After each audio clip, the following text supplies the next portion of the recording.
Frank, if we just let Kevin set the stream off and let us know that it will began, we'll get a cue from him.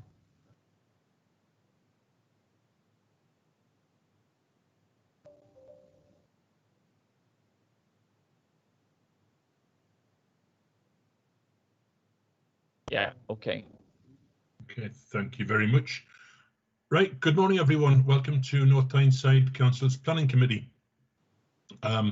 Because we're on YouTube or some social media, can I ask us all to go through the same procedure as last time by introducing ourselves? My name's Frank Lott, I'm a councillor and I'm chair of the Planning Committee.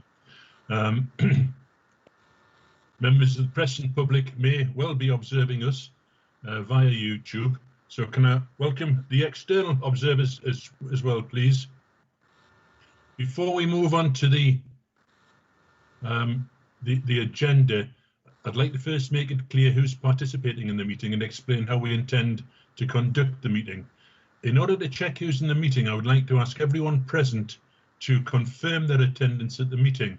Now, I'll do this by calling out the names of the members of the committee. After I call your name, please turn on your microphone and camera, introduce yourself so we can be sure that you can be seen and heard and that it is you, and then switch your camera and microphone off, please. So, Councillor Trish Brady. Councillor Trish Brady, Vice Chair of Planning Committee. Thank you. Councillor Linda Dark.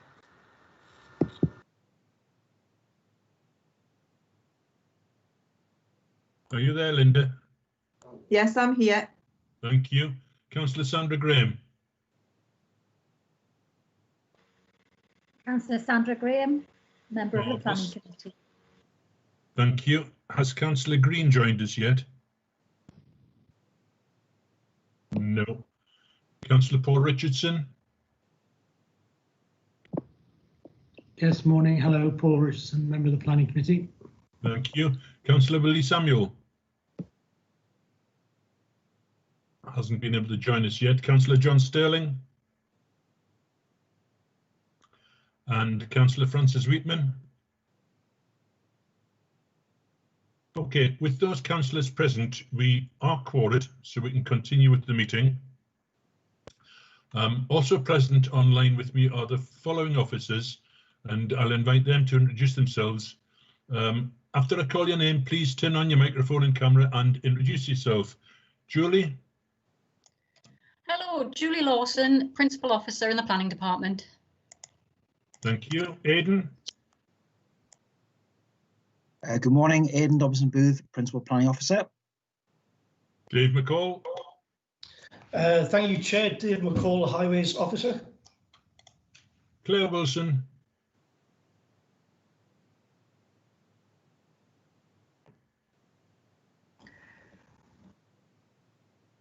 Claire Wilson, thank you, Chair. Representing Environmental Health.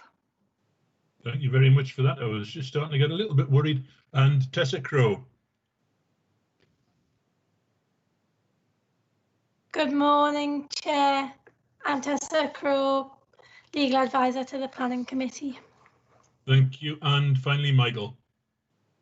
Good morning, everyone. Michael Robson, Clerk of the Committee.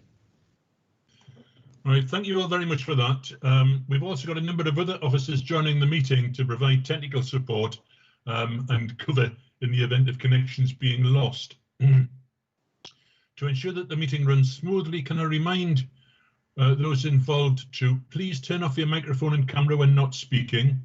Only speak when invited to do so by me and activate your microphone and camera before speaking. Please state your name before speaking. If any member or officer wishes to speak, please use the hand raised button if you have it, or alternatively the chat facility. If referring to any specific points in a report, please specify the page number. And finally, if any participant's connection to the meeting is lost, I'll adjourn the meeting for a short while to see if we can reconnect. We'll now begin with the business as set out in the agenda. Members will be pleased, I think, to hear that it's a reduced agenda because of the withdrawal of an application. But item 1, apologies for absence. We have received them from Councillor Ken Barry and Councillor Brian Burdis. Have we received any other apologies in the meantime? None of that, Chair. Only to point out that Councillor Wheatman is attempting to connect to the meeting. That's noted. Thank you.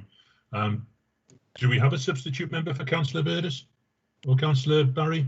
No, Chair. Okay, so there are no substitutes.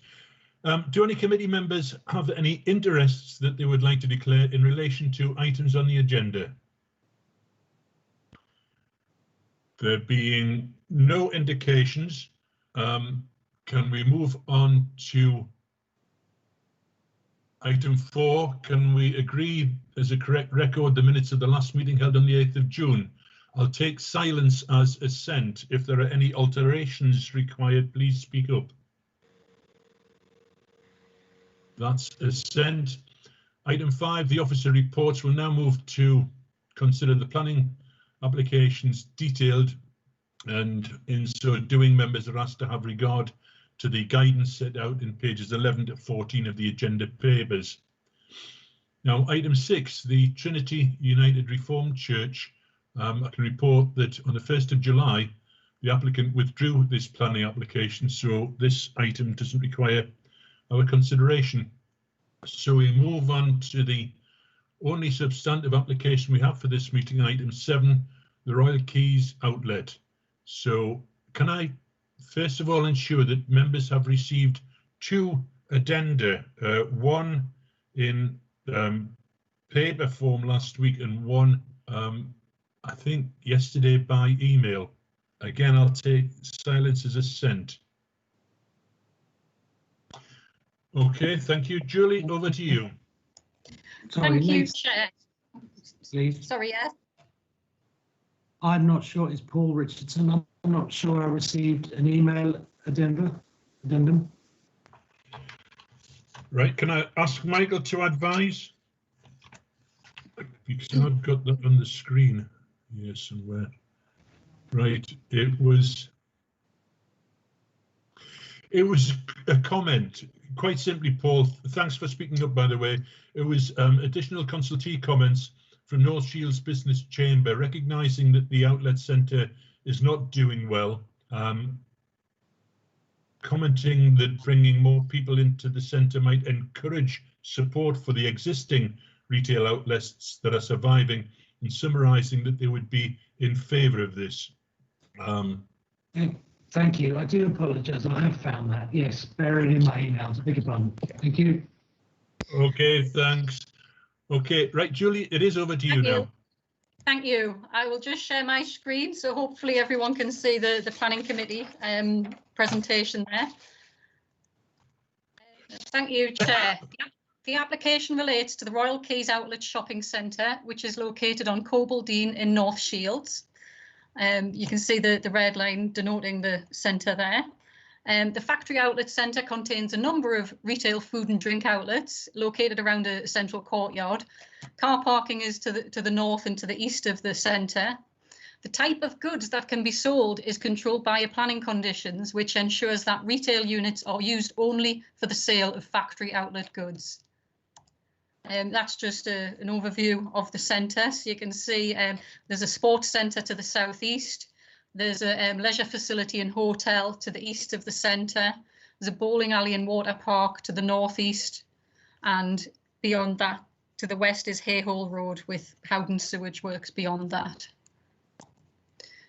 The application is for a partial change of use of the existing factory outlet shopping centre to a factory outlet centre, as well as B1 and B8 storage uses. Now, the units in question, which are proposed to change, is this darker red kind of pinky colour here, which denotes which units are the subject of the change of use. So the change of use would be to allow them to be either used as the same use, factory outlet centre uses, or B1, which is your office and light industrial uses, or B8 storage uses. So you can see this plan just shows the units in question here, but it also shows the retained factory outlet units along here in this greeny minty green colour, and the food uses, which are the slightly bluer colour there. The proposal relates to 28 units on the site, It's proposed to demolish one of these units, Unit 38, which is to allow access to create a service yard in that area there. So that would be that's where the existing internal landscape courtyard is, and that would become a service yard. The main issue for members to consider are the principle of the use, the impact on surrounding occupiers, the impact on the character and appearance of the site and surroundings, the car parking and access issues, and any impact on trees. In terms of the principle of the development, the existing outlet shopping centre contains just over 13,000 square metres of A1 factory outlet floor space and roughly 500 square metres of catering floor space. It's proposed to use 6,751 square metres of the existing A1 floor space for purposes falling within use classes B1, B8 or A1 factory outlet shopping. Trade counters are also proposed for the B1, B8 units. There would be no change to the level of catering provision. The overall floor space within the centre would reduce slightly due to one of the units being demolished, and the applicant has stated that there is a need to change the existing retail use because the centre has been performing weakly as a retail outlet centre. The site is an out-of-centre location and it has no allocation in the North Tyneside local plan. The proposal accords with the NPPF and Local Plan Policy S2.1, given that it would support economic growth and productivity. It would also contribute to job creation in accordance with Part B of Policy DM 2.4. It does not accord with Part A of Policy DM 2.4 because it has not been demonstrated that the employment use could not be accommodated within the existing employment land portfolio. However, it's officer opinion that the principle of the use is acceptable when taking into account the existing use of the site and the purpose of the proposal. The change of use away from retail has the potential to impact positively on North Shields Town Centre by reducing competition for town centre retailers, and it would support economic growth. And as has been just stated earlier, the North Shields Business Chamber have offered comments advising that the current outlet centre is not doing well and they are in favour of this application. And it's officer opinion that the principle is acceptable. In terms of the impact on surrounding occupiers, you probably can't see on this image here, but residential is quite far away from the site. The site is within a predominantly commercial area. You've got the leisure uses surrounding the site. In terms of residential, the closest residential properties are probably 230 metres to the north, and there's some beyond that to the northwest and southeast. Environmental Health have no objections to the proposal. Given the separation from residential properties, the nature of the proposal and the character of the area, it's officer opinion that the proposal is unlikely to result in any harm to nearby occupiers. In terms of the character and appearance and landscaping at the site, there is this a hard surfaced service yard is proposed within the existing courtyard. That's along with the demolition of one retail unit, which is roughly here. And that's to provide access to this newly created service yard. The service yard would result in the loss of a small area of ornamental planting from within that courtyard. The landscape architect and biodiversity officer have raised no objections, and they recommend conditions which include a replacement plant landscaping scheme. In terms of car parking and access, and you can see from this image where the areas of car parking are for the centre at the moment, and there's large areas of car parking. The existing access and parking will remain. The Highways Network Manager states that sufficient parking is provided for the proposal and has no objections subject to conditions. Therefore, in conclusion, the application site has no allocation in the local plan. In terms of the existing retail use, it lies in an out-of-centre location. It's officer opinion that the principle is acceptable. Members also need to consider the impact on surrounding occupiers, the impact on the character of the area, landscaping and the highway network. It's officer advice that the proposed development is acceptable in these terms, and it's therefore recommended for conditional approval. Thank you. Thank you, Julie. We've had no request for speaking rights, so can I invite members to ask any questions they may have of the officers? I can't see any hands up. Can I just check? If you wish to speak, can you indicate? Right, there are no questions. Does any member have any comments? Frank? Yes. I can't see any problems with this. It may bring some more footfall into the centre, which will be fantastic. I can't see any problems. I'll be voting in favour. Thank you, Councillor Dark. Councillor Brady.